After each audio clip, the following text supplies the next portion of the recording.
Alright guys, welcome back to Miller RC. Today we're doing some work on my tried and true, beloved, one of my favorite, what I think is the best flying airframe ever, Extreme Flight 60-inch laser. So today it's on the workbench because we're going to exchange the servos out. So you're probably asking why this thing needs a servo change. Basically, the rudder servo is losing torque. I can push this back manually by hand pretty easily compared to the elevator. And one or maybe both of these aileron servos, I don't know, whenever I do a high speed like snap roll, I can hear a weird servo whine or noise. So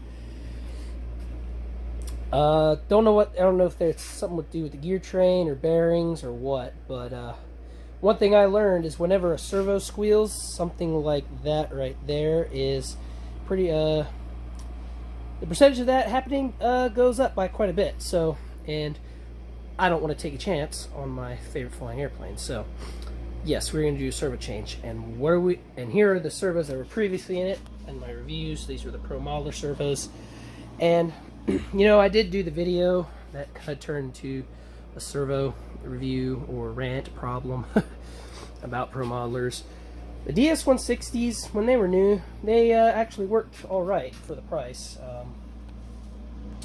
But they age fast. As like I said, the rudder servo is losing torque and I'm hearing some noises that I don't like. So, the servo's going to be changed out. And what are we changing them out to? KST MS589 mini digital servos. So got 4 of them.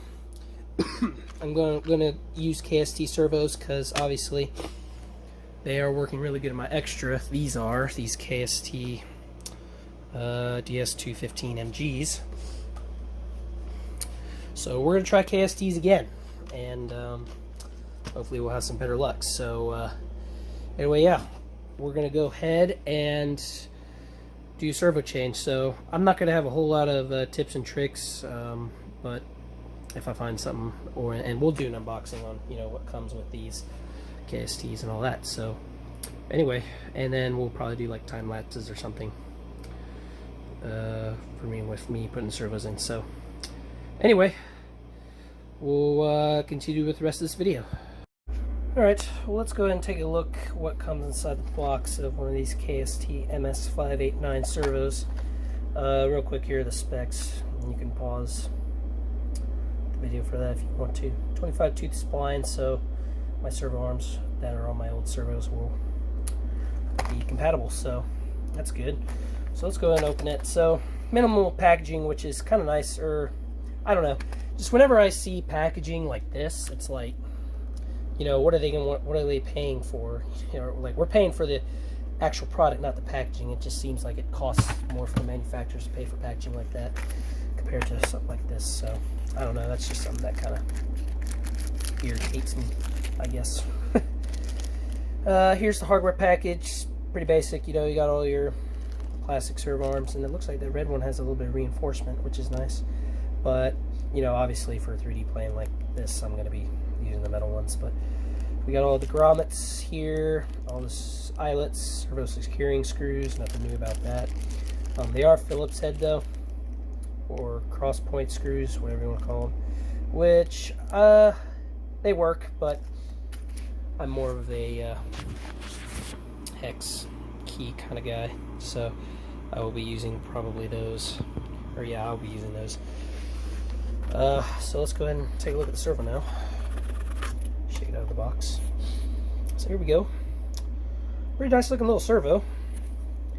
It's got the, what you'd expect on an expensive or a pretty higher priced, higher performance servo like this. All metal case, cooling fins, metal gear, all that. So it's just not much to say because it's just a servo. But it is held together with 4 cross point screws, which is honestly plenty. Pro Modler claims theirs is better because they use more fasteners, which mean, I don't think this is flexing at all. I mean, it's a freaking metal case, so what more can you say? But anyway, yes, that is the quick packaging or unboxing or packaging of KST MS589 servos. So we'll go ahead and get the old ones out and put the new ones in. Alright, so we're going to start with the wings first. So we're going to go ahead and just take the servos out. Nothing too special. We'll reset the parameters and the transmitter as far as trims and sub trims. Where are my transmitters? Oh, here it is. FR Sky. All that. So in my new Tyrannus X9D Plus. So a couple things that I will be doing is I'll be checking the threads on the wood screws. If they feel like pretty loose or not very tight, we'll go ahead and hit them again with some thin CA like you normally do when you first build it. And then I have this string, because one tip I have, in case you guys don't do this already, is especially for long fuselages, is tie a string to your old extension. That way you can have a string that comes up and out in here and then up and out of the servo hole, so it'll be really easy to route your wires through. So it's a lot easier to do. It's a lot easier process to do than trying to fish them in there. So, and then another thing I like to do, I don't know if you can hear these or not, but because they're super quiet, that's the first impression. I have this cheap old servo tester of 4.8 volts. I need to get a better one that does higher voltages, but I like to power them on for just a little bit, you know, make sure they work, and you know, none are getting like excessively hot, which these aren't, so these pass the test. I only have 4 slots, so I couldn't test the 4th one, but it'll go on there, and I'm sure it'll pass as well. But anyway, we'll go ahead and do both wings. I'm going to set you up on my very elaborate and really stupid looking time-lapse camera stand, and hopefully get some good time lapses in for you. So we'll go ahead and start the process here.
Alright, so we have one servo in the one wing, and nothing too surprising came up. I did end up using the old hardware, mounting hardware from the Pro Modeler servo. I'm also going to use the servo arm mounting screw, because it fits in the threads and it's hex set as well. I like to keep the hardware the same, so I can only, you know, use one set of tools, which are hex head screwdrivers. So yeah, nothing too surprising. These KST servos are a little thinner than the Pro modlers, as you can see. There's some gaps in there. It doesn't sit quite straight in there either, but I'm not too worried about that. I think it actually isolates the servo more from vibration than if it is making contact with the wood. Did use my string trick, and that worked excellent, so something I definitely recommend. And another thing I recommend is get yourself some nice quality tools like I showed earlier, and nut drivers. This is a 4mm here for 60 to 48 inch linkage setup. So another tip I have for you is for your servo eyelets right here. Put them on your screwdriver here. I don't know if I can do this with 2 hands, but you can put them on like this right here, and then you can just force them in, and they'll go in really easily. It's harder because I'm using 2 hands, or 1 hand, but right there, and that eyelet's installed. And by the way, this is the proper way, just in case nobody's done this before. There's a lot of people who like to put them the other way, and that's not correct, because you're going to be digging into the wood with the sharper ends there. So just to note, that is the correct way of doing it. So yeah, just some helpful tips I've come across, and we're going to go ahead and mount the other servo in the wing. I probably won't take a time lapse of that just because we did the one, and then we will start on the fuselage. Alright, got the fuselage on the stand. We're going to work on the tail servos. I've got my elevator and rudder disconnected. We'll go ahead and put string on them, and we will unscrew the servos and remove them. So back to time lapse.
Alright, I had to stop the time lapse because that was a very time consuming task. I was reminded again why I really hate routing wires.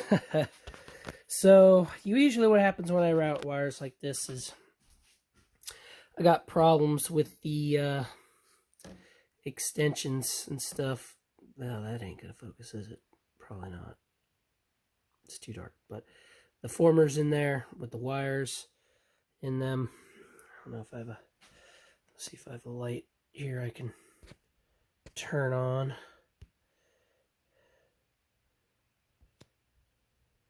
There we go. There we go. You see it focuses sort of now.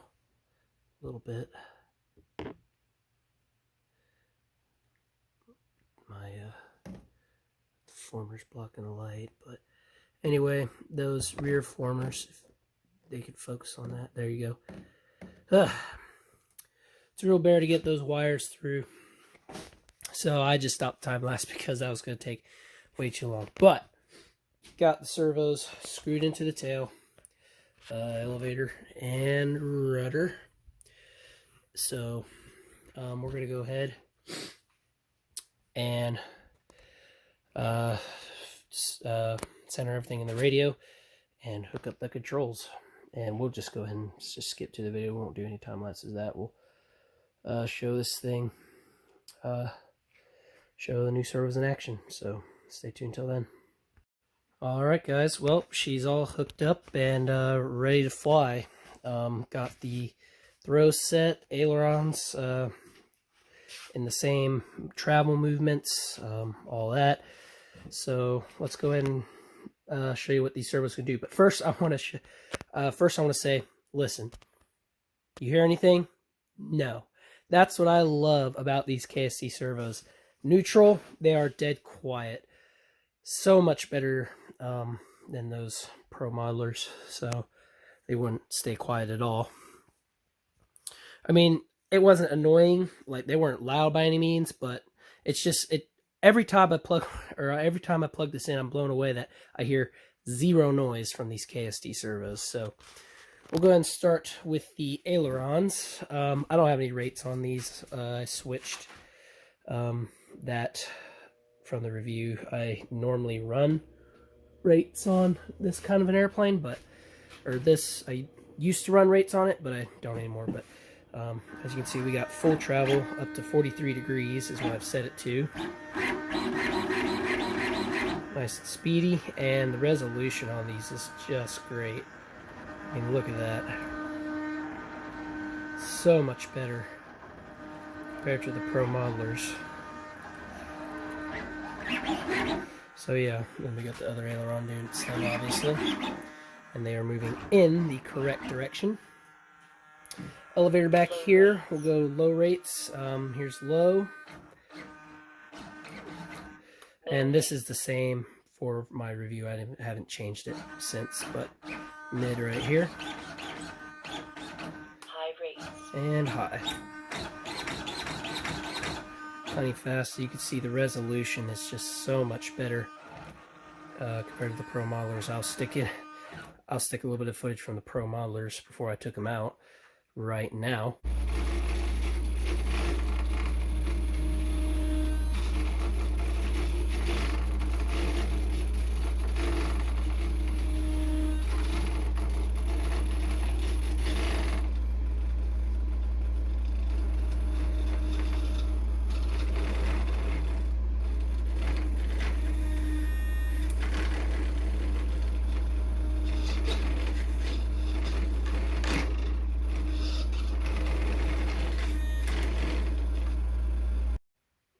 So yeah, as you can see, definitely better